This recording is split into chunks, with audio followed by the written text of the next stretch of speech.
자, 1번입니다. 저번 주하고 비슷하죠? 법률행위 효력이 발생의 요건이 아닌 것인데, 저번 주에는 뭐였죠? 우리가 토지거래가 아니라 뭐죠? 농지 취득 자격증명이었고, 오늘은 3번입니다. 계약금 계약에서의 계약금 지급은 성립 요건이죠. 그러니까 우리가 보통 1번처럼 효력이 발생한 요건이 아닌 것을 물어보면 성립 요건을 찾으라는 것들이 많거든요. 답은 3번입니다. 2번, 감남은 을료와 부척 관계를 맺고 그 대가로 자신이 소유하는 주택을에게 증여하여. 자, 지금 갑과 을이 이제 여러 가지 계약을 하는데, 일단 첩 관계를 맺고 증여하기로 했고요. 그 다음에 을 앞으로 소유권 이전 등기를 해주었다. 그러고 나서 요 증여를 원인으로 등기를 해줬고요. 현재 을은 위 주택에 거주하고 있다. 다음 보기 중 옳은 설명 모두 고른 것이죠. 일단 첩계약을 조건으로 한 이 증여계약은 반사회적 법률행위로서 무효입니다.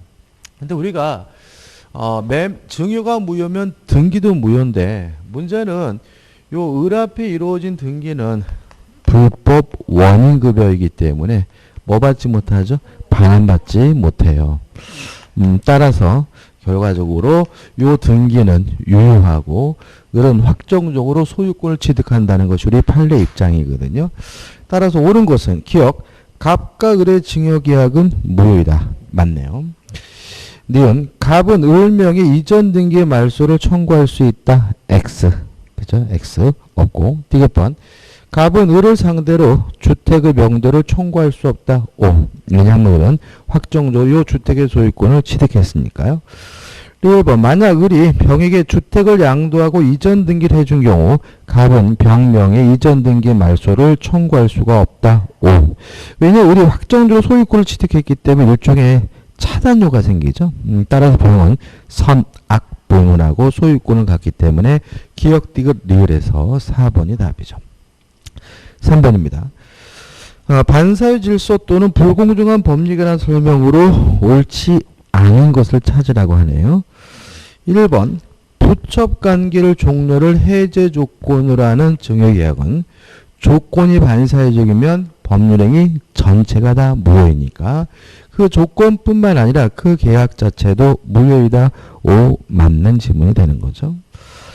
2번, 감정평가서를 통해 공무원에게 직무상 부정한 청탁을 하게 하고 그 대가로 상당한 금품을 교부받기로 한 약정은 물론 뭐죠? 반사회적이죠. 따라서 무효이다. 맞는 지문이죠.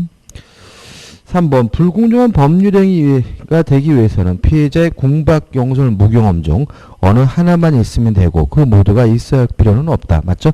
공박 또는 경설 또는 무경험 셋 중에 하나만 있으면 되죠. 4번, 계약이 불공정한 법률에 해당하여 무효예요. 자, 우리 좀 생각을 해보자고요. 요 불공정한 법률이라는 민법 규정 104조는 물론 강행 규정이죠. 강행 규정이니까 이거는 특약으로도 뭐 할 수 없습니까? 배제할 수 없는 거죠. 그죠? 너무나 어떻게 보면 당연한 거죠. 따라서 계속 보시면 특별한 사정이 없는 한 그 계약에 관한 부재소의 합의예요. 이 부재소 합의라는 것은 소송을 제지하지 않기로 하는 합의고 결국은 104조를 배제시키는 특약이기 때문에 뭐 할 수 없죠? 배제할 수 없다. 따라서 무효이기 때문에 유효하다. X고요. 답은 4번이 됩니다. 5번, 법률행위 내용이 반사회적인 것이 아니지만 반사회적 조건이 붙어 반사회적인 성질을 띠게 되면 그 법률은 무효이다. 1번과 같은 취지죠. 조건이 반사회적이면 조건만 무효인 것이 아니라 법률행위 전체가 다 무효입니다. 4번입니다. 진이 아닌 의사표시가라는 설명으로 틀린 것은 1번, 진이란 특정한 내용의 의사표시를 하고자 하는 표의자의 생각을 말하는 것이지 표의자가 진정으로 마음속에서 바라는 사항을 뜻하는 것은 아니다. O. 맞죠. 따라서 이것과 관련돼서 우리가 기억할 것은 강박을 당했어요. 강박을 당했으면 강박을 이유로 취소할 수 있을지언정 그 강박 자체가 진이 아닌 의사표시란 이유로 비진이 표시란 이유로 무효가 될 수는 없다. 왜냐하면 진이 아닌 의사표시 진이란 진정으로 마음속에서 바라는 사항이 아니라 특정한 내용의 의사표시를 의미하기 때문에 그런 거죠. 1번은 맞네요. 2번 상대방이 표의자의 진이 아님을 알았을 경우 표의자는 진이 아닌 의사표시를 실수할 수 있다. X. 알았으면 무효죠. 그죠? 그러니까 우리가 이것도 기본적인 내용인데 취소라는 것은 뭐냐 하면 유효한 법률행위를 취소하게 되면 소급해서 무효가 되는 것이 취소거든요. 따라서 취소할 수 있는 법률행위는 유효이긴 한데 무효로 뒤바뀔 가능성이 있으니까 정확히 말하면 뭐가 되는 거죠? 유동적 유효죠. 따라서 취소할 수 있다라는 말은 유동적 유효라는 얘기예요. 근데 진야의 의사표시는 원칙적으로 유효하지만 상대방이 알았으면 무효고 알 수 있었으면 무효죠. 따라서 취소할 수 있다. X고 답은 2번이 됩니다. 3번 대리행위 있어 진이 아닌 의사표시인지 여부는 대리인을 표준으로 결정한다. 맞죠? 우리가 공박만 본인, 공박을 제외한 나머지 모든 것들은 대리인을 표준으로 결정하죠. 4번 진이 아닌 의사표 효력이 없는 경우 법률행위 당사자는 진이 아닌 의사표시를 기초로 새로운 이해관계를 맺은 선의 제3자에게 대항하지 못한다. 맞죠? 다시 말하면 무효를 가지고 선의 제3자에게 대항할 수 없죠. 5번 진이 아닌 의사표시 상대방과 통정이 없다는 점에서 통정어의 표시와 구별된다. 맞죠? 그러니까 둘 다 거짓말입니다. 그죠? 거짓말인데 혼자 하는 거짓말은 진이 아닌 의사표시. 둘이 짜고 하는 거짓말 통정해서 하는 것은 뭐가 되죠? 통정허위 표시. 따라 답은 2번이 되는 거죠. 자, 5번입니다. 갑은 자신의 부동산에 관하여 을과 통정한 허위의 매매 계약에 따라 소유권 이전 등기를 을에게 해 주었다. 그 을은 이러한 사정을 전혀 모르는 병과 위 부동산에 대한 매매 계약을 체결하고 그에게 소유권 이전 등기를 해 주었다. 다음 설명 중 틀린 거죠. 통정허위 표시가 난 전형적인 사례죠. 자, 한번 생각을 해보면, 자, 갑이 을과 만나가지고 매매 계약을 하고 갑이 을에게 이전 등기를 해줬는데, 요 매매 계약이 통정허위 표시로서 뭐냐면 무효다 이런 얘기잖아요. 근데 여기서 항상 조심할 것은 뭐냐면 무효라는 말은 아무런 효과가 없다는 얘기고 아무런 효과가 없다라는 말은 이행할 필요가 없다는 얘기죠. 따라서 만약에 갑이 을에게 등기를 안 해주더라도 을은 갑에게 이전 등기해달라고 청구할 수가 없는 거고 또 우리 갑에게 약속한 매매 대금을 안 주더라도 그 매매 대금을 달라고 뭐 할 수 없어요? 요구할 수는 없는 거죠. 특히 을이 갑에게 매매 대금을 안 준다는 이유로 갑은 을과의 매매 계약을 뭐 할 수 없습니까? 해지할 수도 없는 겁니다. 왜냐하면 통정허위 표시는 뭐예요? 무효니까. 따라서 1번 보시면 갑과 을은 매매 계약에 따른 채무를 이행하여야 한다. X. 아주 기본적인 거죠. 그죠? 그러니까 기본적인 건데 이거 은근히 또 잘 틀리세요. 그 다음에 이제 을이 자기 앞에 등기된 것을 기하로 병한테 팔아먹고 병한테 이전 등기를 해줬는데 이 병이 아무것도 모르는 병이죠. 선입니다. 자, 통정허위 표시 무효는 선의 제3자에게 대항할 수가 없으니까 1번 갑은 병을 상대로 이전 등기의 말소를 청구할 수 없다는 질문은 O 맞는 질문이고요. 3번 병이 부동산의 소유권을 취득한다는 질문도 O 맞는 질문이죠.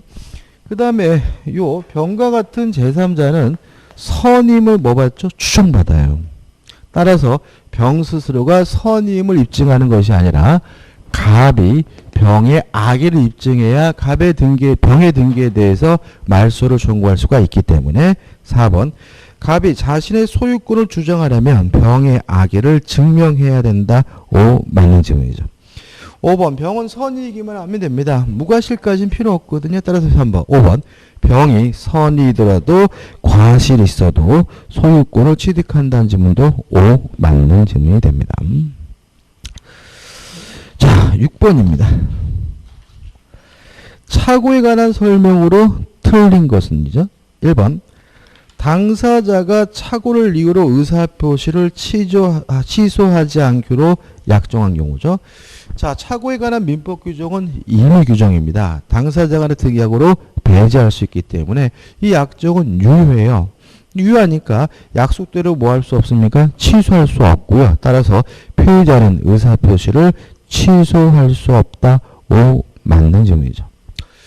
이번 중요 부분과 관련돼서 우리가 꼭 기억해야 될 것은 뭐냐면, 자, 착오가 있으면 중요 부분이어야 착오를 이유로 취소할 수가 있는데, 첫째, 경제적 불이익이 존재해야 중요 부분이다. 따라서 아무런 경제적 불이익이 존재하지 않는다면 중요 부분이 아니라는 걸 주의하셔야 되고, 그 다음 또 따로 기억할 것은 시가, 가격이죠. 그 다음에 수량, 지적보적입니다. 지적보적은 중요 부분이 아니다.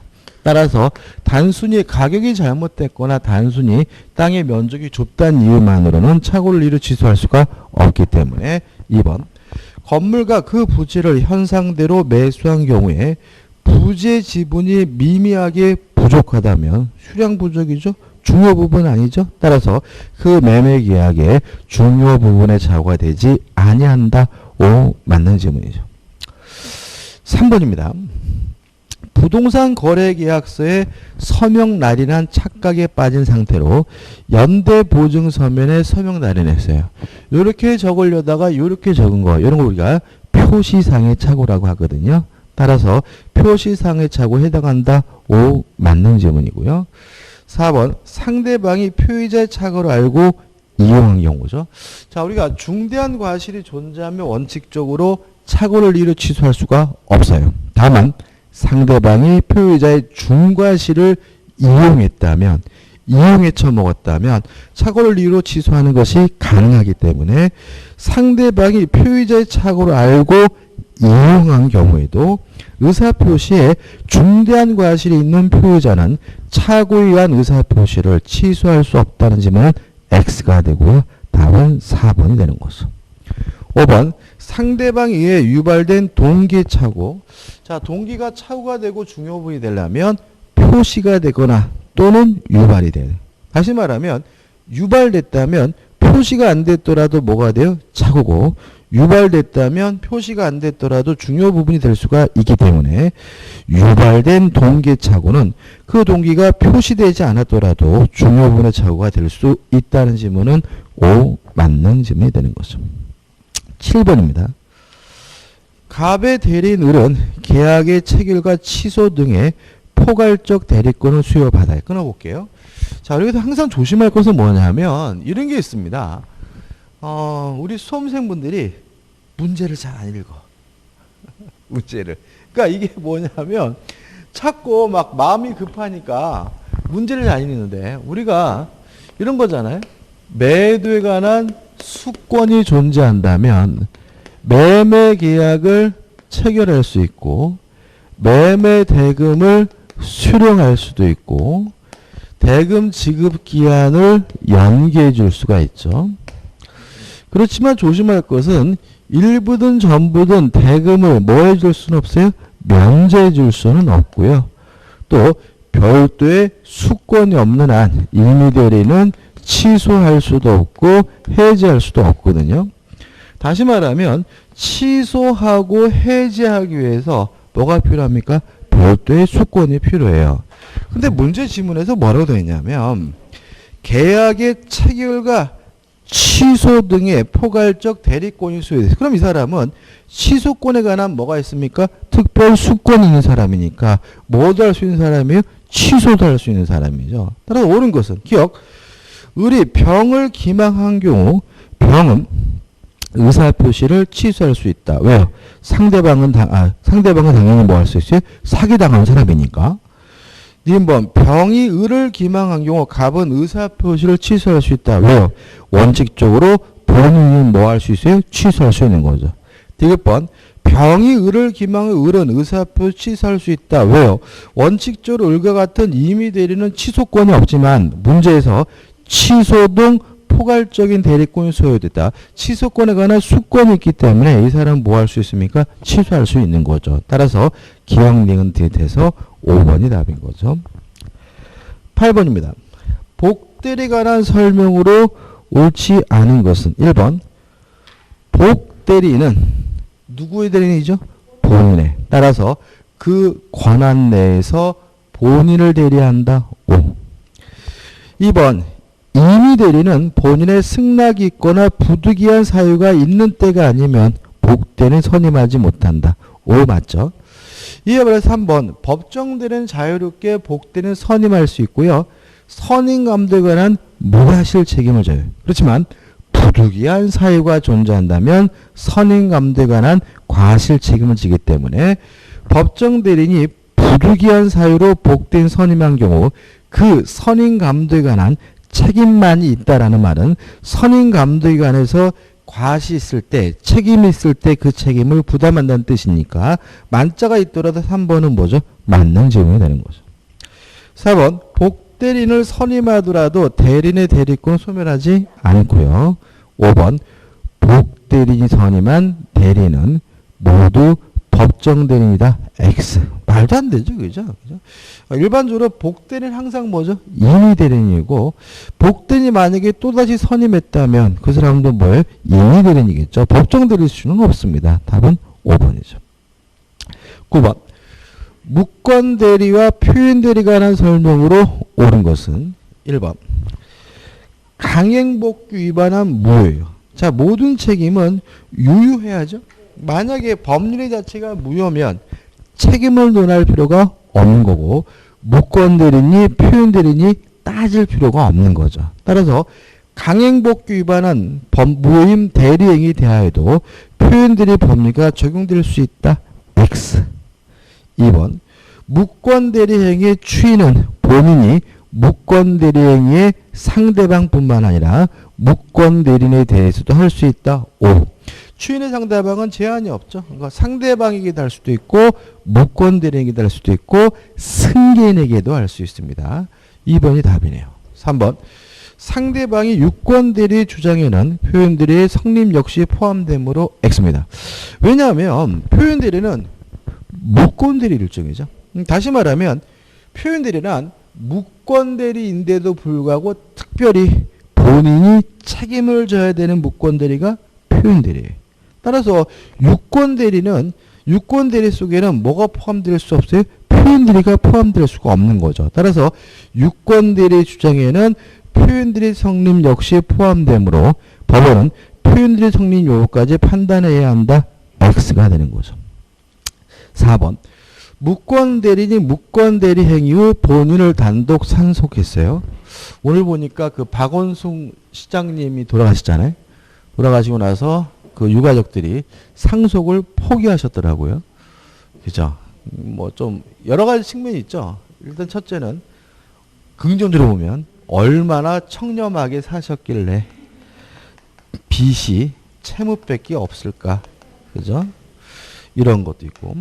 두 번째는 부정적으로 보면 아니 상속을 포기하면 그 채권자들은 돈을 다 날리는데 유가족들이 무책임한 거 아니냐. 그죠? 도의적으로 책임을 져줘야 되는 거 아니냐. 이렇게 볼 수도 있고. 근데 뭐 어떻게 보는지는 당사자 간의 성에 따라 다르고. 제가 전에 말씀드렸나요? 지금도 궁금한데 전에 말씀드렸던 것 같은데 제처하고 남산에 갔어요. 서울 남산에. 말씀드렸죠. 그죠? 근데 막 박원순 시장님이 왔는데 막 군중을 막 회치고 막 와가지고 막 저를 뚫고 와가지고 잘 되시냐고 제가 알고 있는 유일한 정치인 중에서 그렇게 저를 반갑게 인사해주고 잘 지내냐고 요즘 어떻게 지내냐고 막 이렇게 막 그래서 사람들이 막 다 저 쳐다보고 돌아가셔가지고 저는 개인적으로 좀 가슴 아픕니다. 아무튼 자 우리가 금반의 원칙이죠. 그러니까 아버지가 생전에 계실 때는 팔겠다고 해놓고 아버지가 돌아가셔서 상속을 받은 후에 무효임을 주장하거나 또는 추인을 거절하는 것은 반대되는 언행이기 때문에 뭐 할 수 없습니까? 허용될 수가 없는 거죠. 이것도 시험에 참 잘 나옵니다. 그죠? 따라서 4번. 무권대리인이 무권대리행위로 본인을 단독 상속한 경우 그 무권대리행위가 무효임을 주장하는 것은 신의 측에 반하지 않는다. X. 신의 측에 반하죠. 신의 측상의 근반의 원칙에 반하기 때문에 허용되지 않습니다. 5번. 표현들이가 성립된다면 본인이 책임을 지게 되는데 전적으로 책임을 져야 됩니다. 특히 상대방에게 과실이 있다 하더라도 뭐 할 수 없어요? 깎을 수는 없다. 근데 이게 공부를 하다 보면요. 이상해야 돼요. 왜 이상하냐면, 자, 표현 대리가 성립되려면, 자, 한번 생각해 보세요. 대리권 수요의 표시한 표현들이 뭐예요? 주지도 않고 줬다고 표시를 했고, 상대방이 선의이고 무과실이면 본인이 뭘 집니까? 책임을 집니다. 그죠? 권한을 넘는 표현들이 가지고 있는 권한을 넘었고요. 상대방에게 대리권이 있다고 믿은 것에 대해서 정당한 이유가 있으면, 즉 대리행위 시에 선의 무과실이면 본인이 책임을 지는데 권한을 넘는 표현들이고요. 있던 대리권이 소멸됐고 상대방이 선의고 무과실이라면 본인이 책임을 져야 되는데 이게 뭐예요? 대리권 소멸의 표현들이거든요. 그러면 세 가지 표현들이가 모두 상대방의 선의 무과실을 뭐하고 있어요? 요구하고 있죠.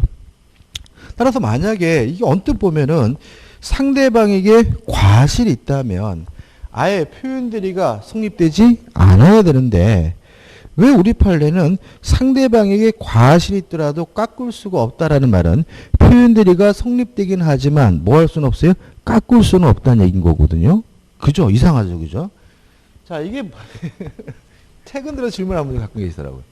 이게 어떤 얘기냐면 요 표현들의 성립 요건으로서의 선의 무과실은 대리권 유무에 관한 선의 무과실이에요. 그러니까 다시 말하면 대리권이 있느냐 없느냐에 대해서는 선이고 무과실이지만 개별적 행위를 놓고 보면 뭐일 수 있어요? 과실이 있을 수 있어요. 이때 깎을 수가 있느냐에 대해서 우리 판례는 깎을 수가 없다. 다시 말하면 대리권 유무에 대해서 선의 무과실이어서 표현들이가 성립된다면 그 행위를 하는 과정에 별개의 뭐가 있더라도 과실이 있더라도 전적으로 책임을 져야 된다는 것이 우리 판례 입장이므로 5번은 뭐죠? X가 되는 거죠. 10번입니다. 법률의 무효에 관한 설명으로 옳지 않은 것은 1번 무효인 재산상 법률행위 대하여 당사자가 무임을 알고 추인하면 자 새로운 법률행위가 될 수 있죠. 새로운 법률이 된다는 말은 과거로 뭐 되지 않아요? 소급하지 않는다는 얘기니까 그 추인에는 원칙적으로 소급표가 인정된다. X고요. 1번이 답이죠. 2번 위증하기로 계약이죠. 반사회적이죠. 반사회적 법률행위는 추인할 수가 없으니까 위증하기로 하는 계약은 당사자가 무임을 알고 추인하여도 유효로 될 수 없다. 5 맞는 질문이고요. 3번 불공정한 법률행위죠. 이것도 반사회적 법률행위의 일종이기 때문에 추인할 수는 없어요. 다만 무효행위 전환은 인정하니까 무효행위 전환에 관한 민법 규정이 적용될 수 있다. 5 맞는 질문이죠.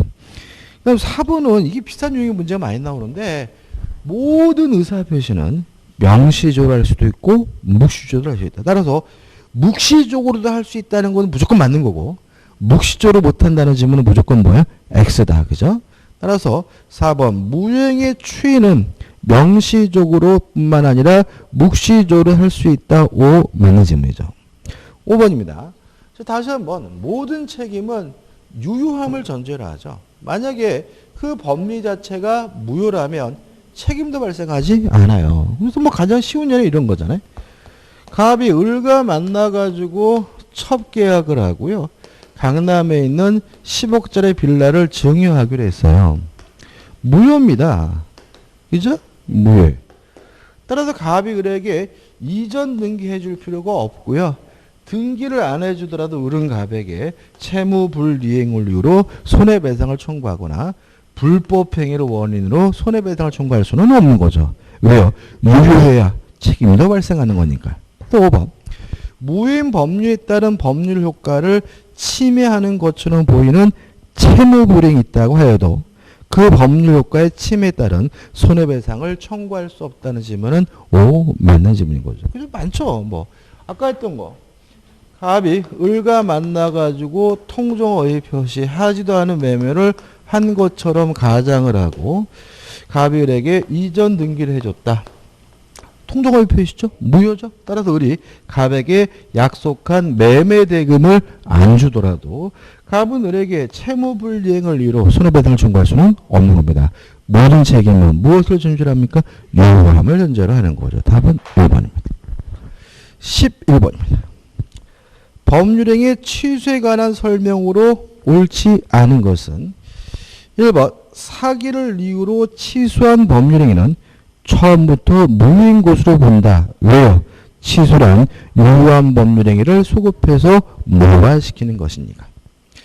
2번 제한 능력자가 취소권을 가지는 경우 법정 대리인의 동의 없이 행사할 수 있다. 5죠.